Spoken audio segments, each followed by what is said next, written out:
Hi guys, and welcome to another tutorial brought to you by the ChemEng student.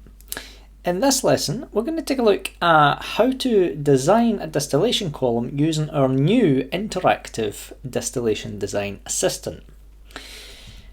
And here we've developed a new powerful simulator which is bespokely designed for students, because we know that one of the most challenging aspects of chemical engineering is designing a distillation column.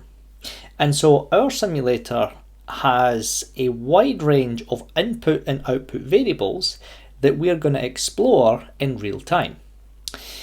Now this is just a snapshot of the dashboard, and this allows us to dynamically chart the McCabe Thiele method. We will have a techno-economic analysis.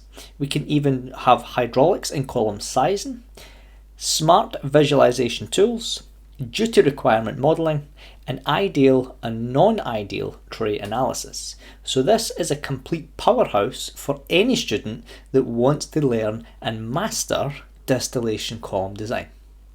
So let's jump into the chart and we'll see how this works. So welcome to the dashboard. Now here, this is our pro version. We also have a light version which will be available in the link below, and you can try that one out as you will. Now you can see here that we have our input variables on our left hand side, and then our output variables and our dynamic chart on the right. So here what we have is our process inputs. This includes our relative volatility, our feed composition, our distillate concentration, our bottom concentration, our reflux ratio, and our feed quality. So that's our Q line.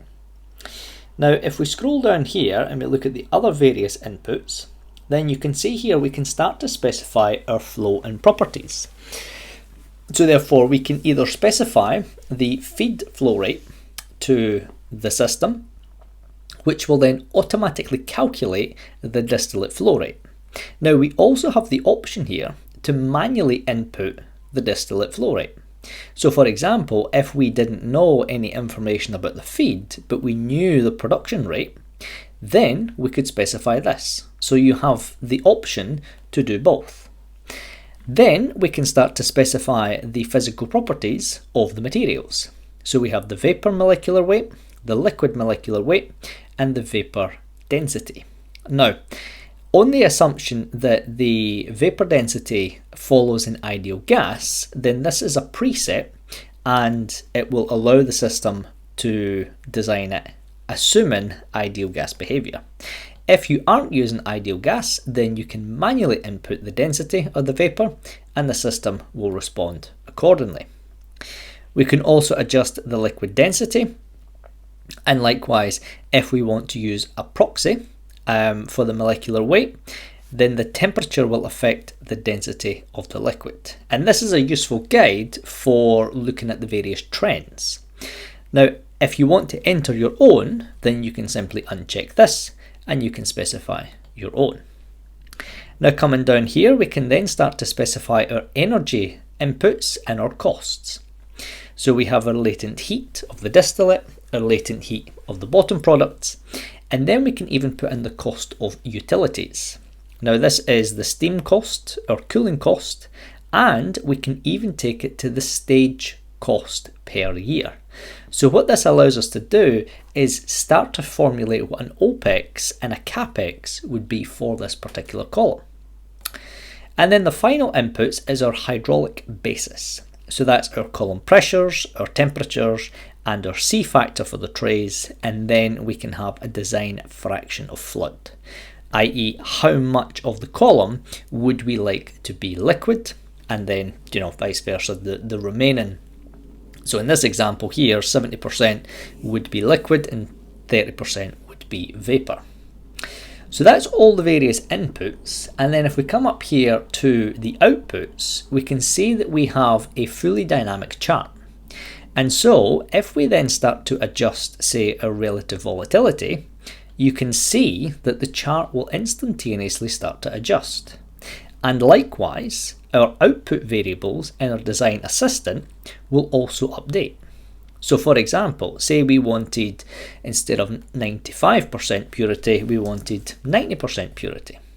then you can see the change that that has on the system.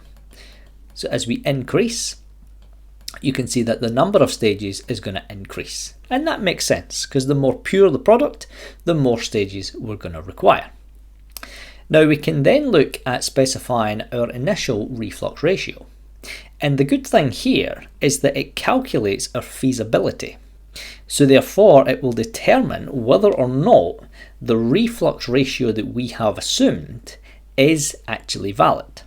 So for example, if I then drop this to 1.2, then you can see that it is near the minimum reflux ratio.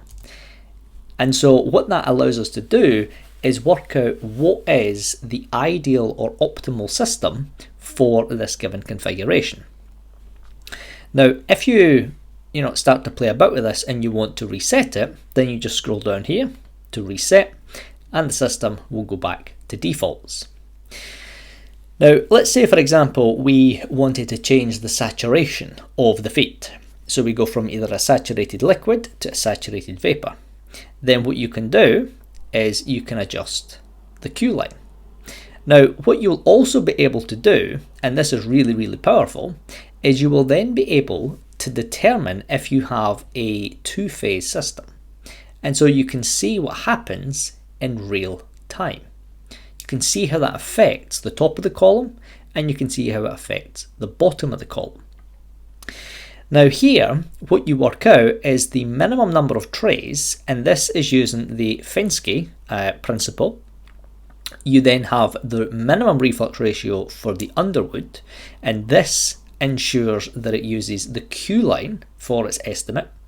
You then have the McCabe Thiele method at the respective reflux ratio.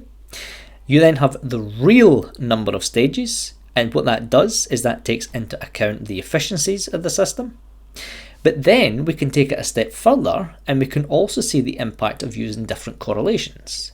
So you have the Gilliland estimate, and then you can have the real life Gilliland estimate, which uses again the efficiency of the system, and it also accounts for the reboiler. And so you can see here the similarities in the output variables. Now the good thing here is it will also tell you what the split is between your trays. So you will know that from the feed point there'll be 8 trays below, and above the feed point there will be 7 trays above. Now the stages includes the reboiler, but it does not include the condenser, and that's typical for fundamental distillation design. Now these values in the hydraulic sizing will tell us the vapor rate, the volumetric flow of the vapor, the flooding velocity, so we can then know, how much of this material can we realistically process before the system floods, our design velocities, the area of the system, the diameter of the column, and what our utility duties are. And then we get an estimated OPEX and CAPEX based on the production of the system. Now under here, we then can start to see the impact that the reflux ratio has on the total cost. And so as you progress through, you can start to see that if the reflux ratio changes, what impact this will have on the hourly cost. And then the final visualization is the duty for the condenser and the duty of the reboiler. So for example, if we start to change the latent heat of, say, the bottom products, you can see that the condenser duty decreases and that the reboiler increases respectively. And likewise, if we change this, then we can see that that adjusts in real time. Likewise, if we change the cost of the utilities, then you can see how rapidly that impacts the OPEX and the CAPEX of the system. Now let's say, for example, we wanted to change the feed flow from 200 and we wanted to half this. Then you can see here that it significantly adjusts some of the duties and some of the CAPEX and the OPEX, because as more material flies through the system, we need larger areas since our performance metrics are the same. And so what we then need to do is be able to handle that amount of material.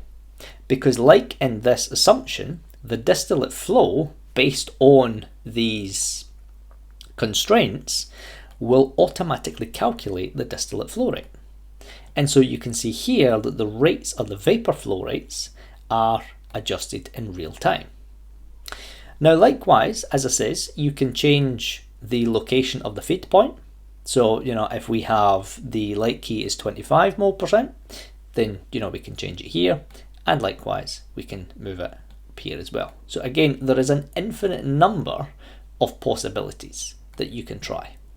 And again, you can try this for yourself. Again, this is our pro version. This is available through all of our memberships. So if you become a member, you get access to all the courses. But you can also get direct access through our distillation design course directly for lifetime access. I'll put a link in the description to the light version and you can try that out. And please feel free to get in touch if you have any questions. If you need any help or support, our team are always there on hand to help. And please do let us know what your feedback is. If there's any new features or any adjustments that you would like to see, please do get in touch as well. You can also change the theme of the colours, and you can even save your chart as an image as well. You can even export the CSV files and you can process them as you will through Excel or Google Docs, whatever platform you decide to use. So I hope that you find value and that this simulator is very helpful. Please do get in touch if you've got any questions, and I'll be more than happy to help out where I possibly can. Thank you for your time, and I hope you find a lot of value in this Distillation Design Assistant.